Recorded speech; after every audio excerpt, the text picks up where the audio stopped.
Guys, I've done something. Just don't look at me.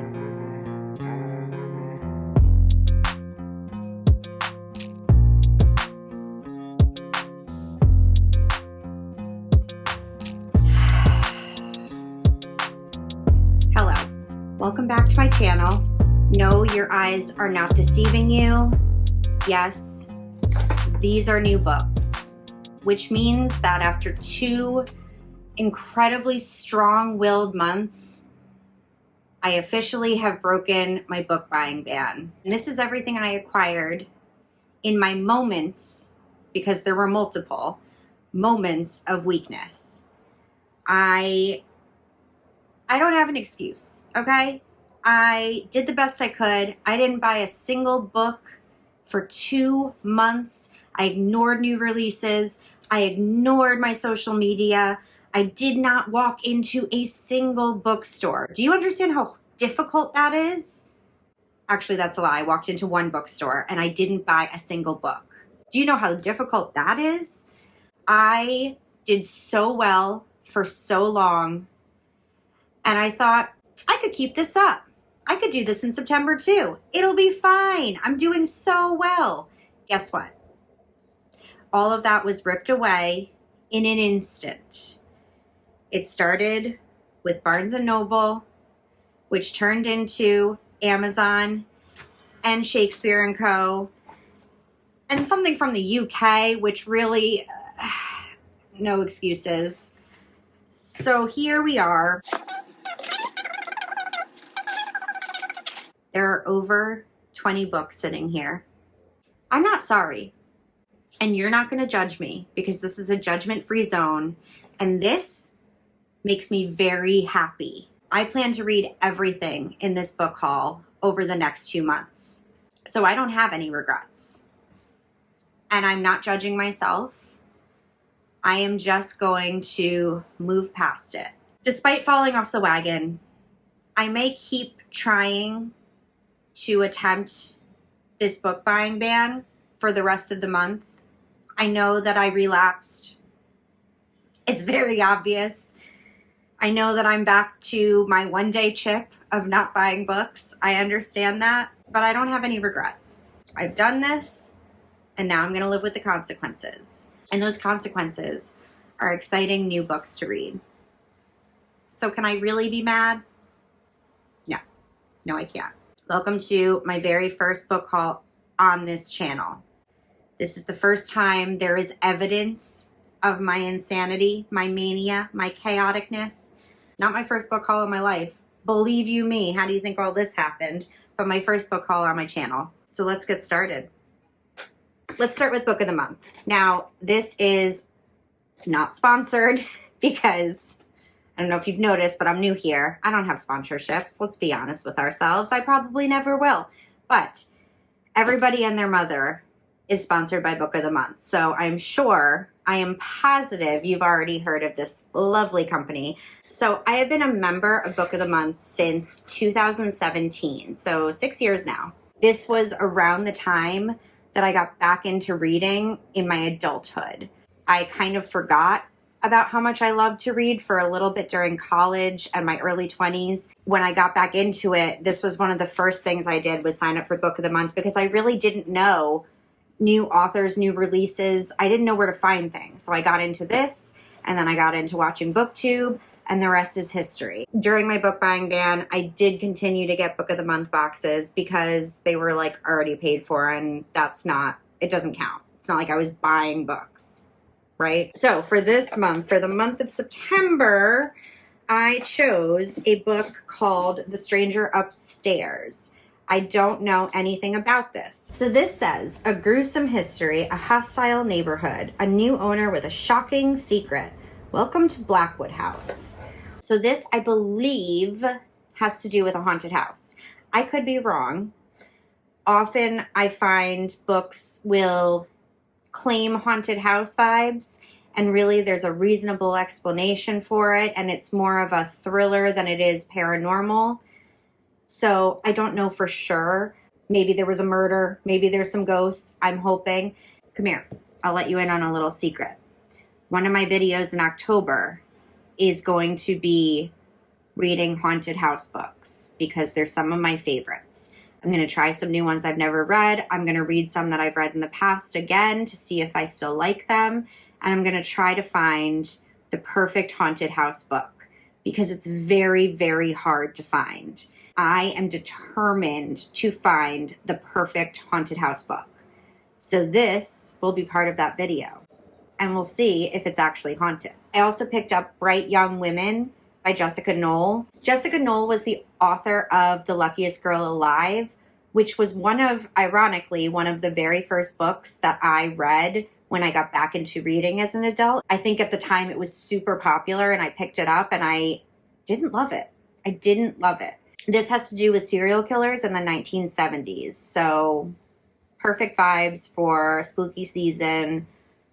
And I'm excited to read it. So I was recently made aware of the new designs for the Magnolia Park series. I'm going to go on the record and say that I don't hate them. I actually don't think there's anything wrong with them. I feel like they remind me of the Gossip Girl covers. If you remember those from like early 2000s, I'll put a couple examples on the screen. They kind of remind me of that. And again, I don't think there's anything wrong with that. But I will say, when they were first published with their original covers, I was so intrigued just by the covers alone. I immediately bought the first two. They were so unique, these covers. They were so interesting, so different. And I'm going to be honest and say, while I don't think there's anything wrong with the new covers, had the books been published with those covers initially, I truly don't know that I would have picked them up. I don't think there's anything wrong with them, but from looking at those covers, they don't look like books that would be up my alley. They just don't. So I got those first two books a long time ago, probably last year sometime, and I had always meant and intended to get the next two books when they came out. I had them on a wish list forever, and I really did intend to buy them. I unfortunately don't keep up on book news well enough, and so I wasn't aware that they were changing the covers until it was too late. And when I was made aware and I went on Amazon to try and buy the old covers for the last two books, they were gone. They're gone. So I did some research, and thanks to some helpful TikToks, I discovered this bookstore in the UK called Blackwells that still carries the old covers. And because I want them all to match, I bought them. So I ordered from Blackwells. I will tell you right now that the price was very reasonable. There was free shipping to the US. It came incredibly fast. So if you are still looking for original covers for this series, highly recommend going to Blackwells because it was an excellent decision for me. Now, that being said, the one thing I will caution you about is that these are a different size. And that sucks because I purposely bought them to match, so they all matched, and they're not going to match now because they're quite a bit bigger. Quite a bit. But I'm still happy I have the original cover. So we have Magnolia Parks, The Long Way Home, and The Great Undoing of Daisy Hates. But I wanted them to match, and now they do, except for the size, which I'm just going to have to get over. I am 100% considering doing a reading vlog for all four of these very soon, because I still haven't read these two, and I want to reread those so that I fully am immersed in this world for all four books in a row. So let me know what you think about that. But God, these are just such good covers. They're just so fun. Anyhoozle. Next up we have some books from Amazon. So first things first, we have a 3-in-1. I bought A Good Girl's Guide to Murder by Holly Jackson. This is a young adult thriller mystery series that I have heard nothing but amazing things about. And as I am, in all my stubborn wisdom, I thought, young adult, probably not for me anymore. And I never picked it up. But recently, our good friend Jennifer Lynn Barnes has changed my mind about that opinion. And I decided to pick up the Inheritance Games and the Natural series. And I read the first books of both of those, and I had such a good time with them. So I thought, well, if everyone's right about Jennifer Lynn Barnes, I bet everybody was right about Holly Jackson. So I want to give this a try. After I finish those, I want to give another young adult thriller author a try. I'm very intrigued. I know everybody loves these, and so why shouldn't I love them? You know? Next from Amazon, we got The Long Game by Elena Armas. This is her third book. Her first was The Spanish Love Deception. I didn't like it. I'm sorry. I know it was incredibly hyped. It was not for me. The American Roommate Experiment, her second book, I didn't even pick up because I was fresh off of the disappointment of her first book. But for some reason, I don't know what it was about this, but I heard one person pitch it that made me intrigued enough to pick it up. I'm pretty sure it's enemies to lovers. I'm pretty sure it's a small town romance. I can't tell you. I can't remember what intrigued me enough to pick this up, but I did. How are you all doing? Are we doing well? Are we all enjoying our September? Are we all having a great time? Getting all the reading done? Doing all the things, all the fall things? It's just the beginning. Got 2.5 more months left. Next, I got 2 books that will be part of that haunted house vlog I was talking about earlier. These are both by Darcy Coates. Darcy Coates is a horror author that writes quite a lot of haunted house books. A ton, actually. It was very hard to figure out which ones I wanted to try first. This sounded like her most popular from what I could tell. This is called The Caro Haunt, and this seemed to be her most popular. This is about a tour guide for the haunted Caro house who is asked to host a week-long stay for some guests to do some research. It sounds like ghost hunters in a haunted house trying to investigate. It sounds fun. It sounds like everything I watch on YouTube in a book, you know? So there's that one. And then I also picked up House of Shadows, which I believe is the first in a duology. And this one is about a girl, her family is bankrupt, and somehow she gets offered to marry a wealthy stranger to save her family and to live in this haunted house with him. Listen, I don't know. I don't know anything about these, but they're both haunted house books, and I've heard really good things about Darcy Coates' haunted house books. So I figured, why not try a couple of them? Now, I need to have a chat with you right now, real quick, real quick, okay? I have a question that I'm dying to know the answer to. What is the best term? What are we calling books that are rom-coms but make it Halloween? Like, what are those called? Because they're not spooky, right? They're a rom-com, they're romance, they're comedy, they're cute, they're fuzzy, they're small-towny, but they include ghosts, they include witches, they include vampires, they include demons. What is that called? What is that called? I need to know what that's called, okay? So I don't want to call it like paranormal romance, because then I start thinking of like, 2012 with all of the paranormal romances that were out there. And I don't want to call them like spooky romances, because they're not spooky. They're cute, right? But they have paranormal elements. If anyone has an answer for what those are called, please let me know, because I'm going to do an entire reading vlog with these cute rom-coms that have like Halloween vibes in the month of October, and I need to know what the hell to call them. So we have What the Hex. This is the second book in a companion series. The first book was called Go Hex Yourself, and I read it last year, and it totally took me by surprise in the best way. It was one of my favorite like witchy rom-coms that I read last year. It was so much fun, and so I figured I have to get the second one, right? This says enemies to lovers has never been more enchanting than in this witchy romantic comedy. Say no more. Then we have these two. I actually saw this one on Destiny's channel, and I believe it's like a small town witchy romance. Once I found out what they were about, I was like, oh my god, absolutely.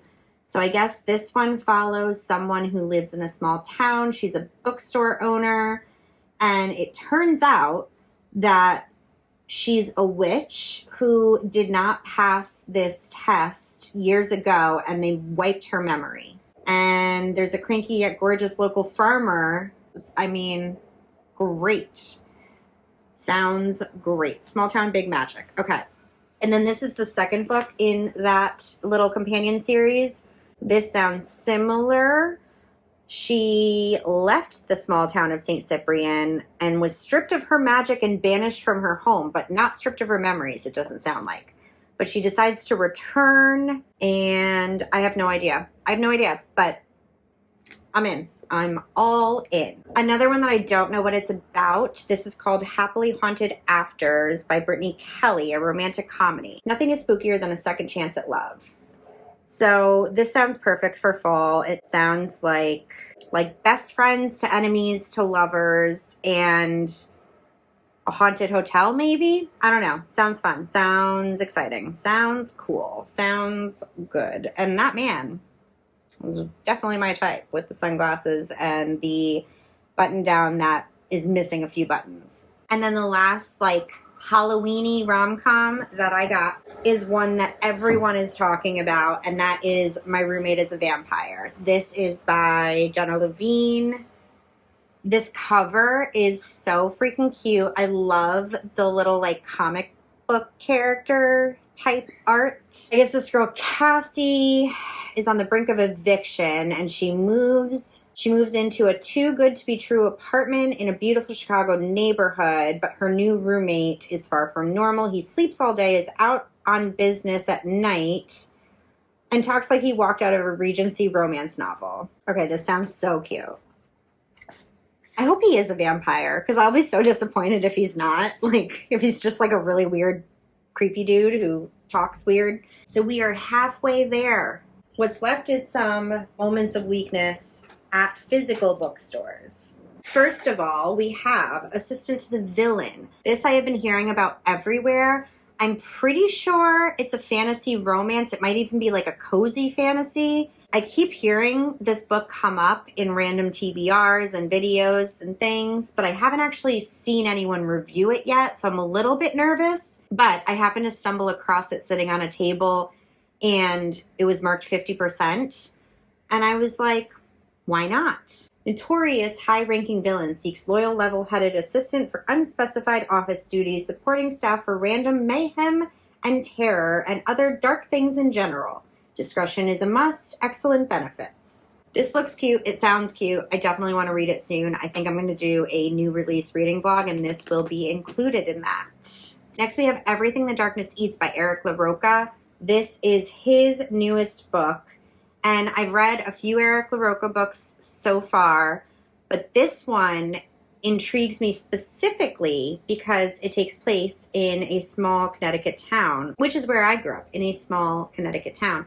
An insidious darkness threatens to devastate a rural New England village when occult forces are conjured and bigotry is left unrestrained. This sounds really exciting and interesting. His books are always pretty quick to get through. This one is literally 220 pages, so this will be a fun, spooky read in October, and I'm looking forward to it. Next, we have a completely random book that I had never heard of until I walked into Barnes & Noble, called Secrets Never Die. Now, if you don't know, because I didn't know, Barnes is doing this little cafe book situation that if you go to the cafe and you order a drink, the book of the month that they have chosen is $5. And this month's book was Secrets Never Die. I was intrigued by the cover, and it was $5. So obviously I was getting it. It was basically free. Every year, Sam Hall and his friends hold funerals for their secrets in an abandoned hut in the woods they call the Dark Place. But this year, their secrets are coming back from the dead to terrorize them.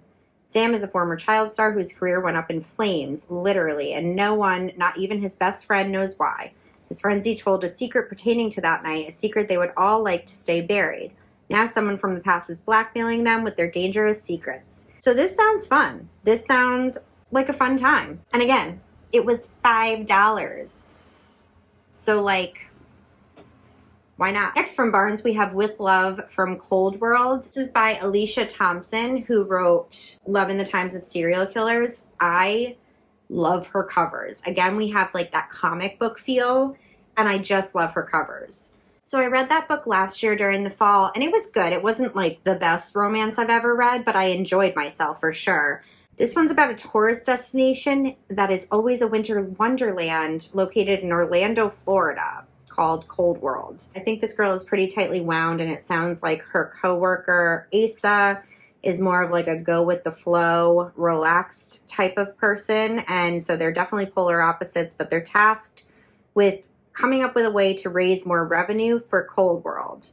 And as they work together, I guess they fall for each other. So cute cover, had to buy it. And the last book from Barnes is Things We Left Behind. This is book 3 in the Knock 'em Out series. I am so excited to read this, and I am so sad this series is over. I read Things We Never Got Over a couple of months ago when I discovered my love for romance all over again, and I started buying all of the books that all of the romance girlies have been raving about for the last year or two that I've been ignoring.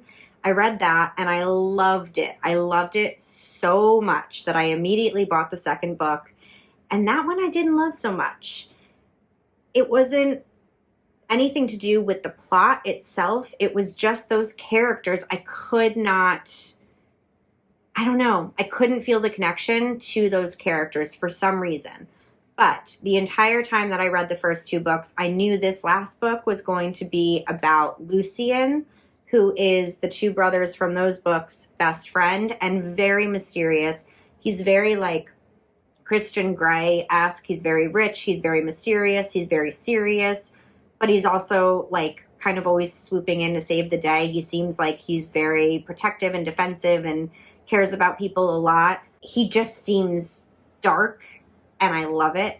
I love a dark character, and so I'm really excited to learn more. But I feel like his romance story is going to be so cute, and I'm so here for it. So I can't wait to read this. I think this is going to be my favorite. That being said, who knows? Who's to say? Right now, the first one's my favorite, but I feel like there's no way this isn't going to top that because I just love Lucian as a character. And his love interest, Sloane, so far in the other books, I loved her too. So I'm really excited to read this. We have reached the final group of books. All of these were purchased at Shakespeare Co. I have a Shakespeare Co. right next to my nail salon. So I went to get my nails done, and I had to pop in. And I picked up a couple of new releases. I was very good. I only got 3. But then, the very next day, I broke one of my brand new manicured nails. So I went back to get it fixed. And I went in again. So I ended up altogether getting 6 from Shakespeare Co. And I'm not sorry. I'm not sorry. So we got Rouge by Mona Awad. This came out like literally 2 days ago, the day that I actually went in to get my nail fixed. And this says, from the critically acclaimed author of Bunny comes a horror-tinged gothic fairy tale about a lonely dress shop clerk whose mother's unexpected death sends her down a treacherous path in pursuit of youth and beauty. I'm pretty sure this has some commentary on the beauty industry. Snow White meets Eyes Wide Shut in this surreal descent into the dark side of beauty, envy, grief, and the complicated love between mothers and daughters. Sounds fun.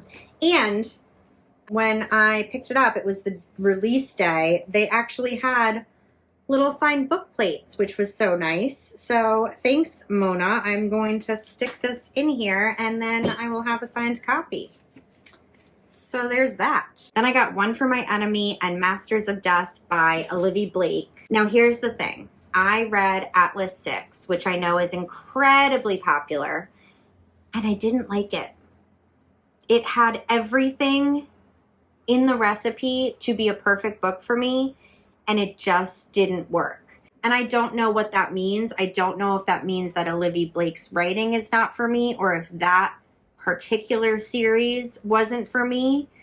So I've decided to give her a second chance by reading these other 2 books by her that are incredibly well loved as well. This is a Romeo and Juliet retelling that takes place in New York City with rival witch families.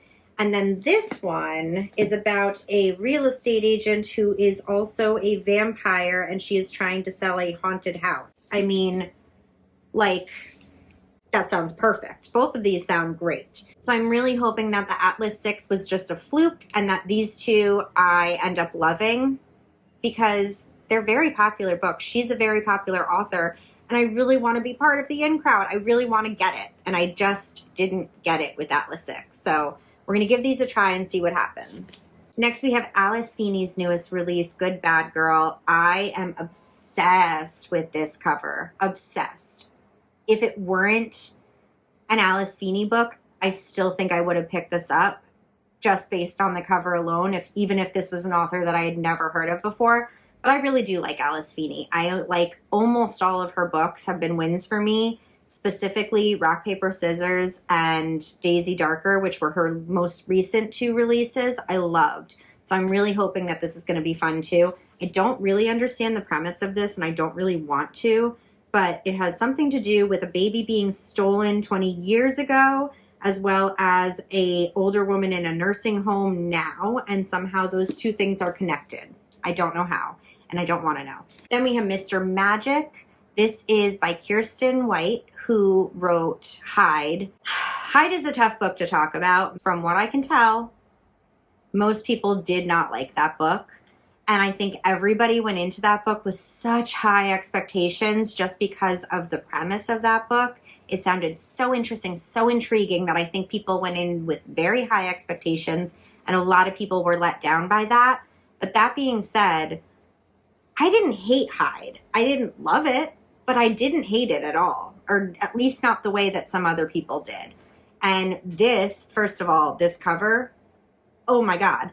And this supposedly is about a childhood show called Mr. Magic. Former child stars reunite to uncover the tragedy that ended their show and discover the secret of its enigmatic host in this dark supernatural thriller. So I guess there was a children's program called Mr. Magic, and the 5 surviving cast members 30 years later are gathering to figure out what ended their show or what the tragedy was or what happened in the tragedy. I don't really know, and I don't really want to know. I'm definitely intrigued. Like, I think this is going to be really fun, and I'm really hoping this is going to redeem Kirsten White for a lot of people, because I just don't think that the hate that Hyde got was fully warranted. It was not a great book, but it wasn't a bad book either, in my opinion. Okay. All right. And the last book is The September House. This is another haunted house book. A woman is determined to stay in her dream home even after it becomes a haunted nightmare in this compulsively readable, twisty, and layered debut novel. This is a debut author, and I was intrigued just by the cover and the fact that it's got haunted house vibes, and this is going to be in my haunted house blog. There you have it. That is everything. All 26 books that I acquired after 2 months of a book buying ban. I'm excited for every single book in this stack, and I won't apologize. This makes me very, very happy. Let me know if you've read any of these and if I should prioritize any of them. And thanks for watching, and I'll see you in another video, hopefully soon. Bye. What is it called? Words are hard sometimes, but it's my I think what I'm gonna do is I'm gonna explain everything I'm doing as I'm doing it, which is just so helpful for videos. My nose is so itchy. It's hard to film when my nose is so itchy. All right, you will see in some of these. That's my hair. Gross. Oh, it's still on me. Get off me! My DNA is all over this apartment. They sort of... Are we just gonna make every noise today? Like, now we've got freaking helicopters? Come on, people. Come on! Coffee. Coffee, coffee, coffee, coffee, coffee, coffee. She's the author of The Spanish Love Deception, which are 9-year-old girl. Okay, I have no idea what this is about. I have no idea. I don't know why I wanted to read this. Anybody know? Oh my God, that's so embarrassing. With Love from Cold Word. Then we have Alice Feeney's newest release. Not One Good Girl. Good Bad Girl. All right, so this is a debut author, so obviously we've never read from her. Him, her, her. All right, this is gonna be a bitch to edit. How do I talk that much?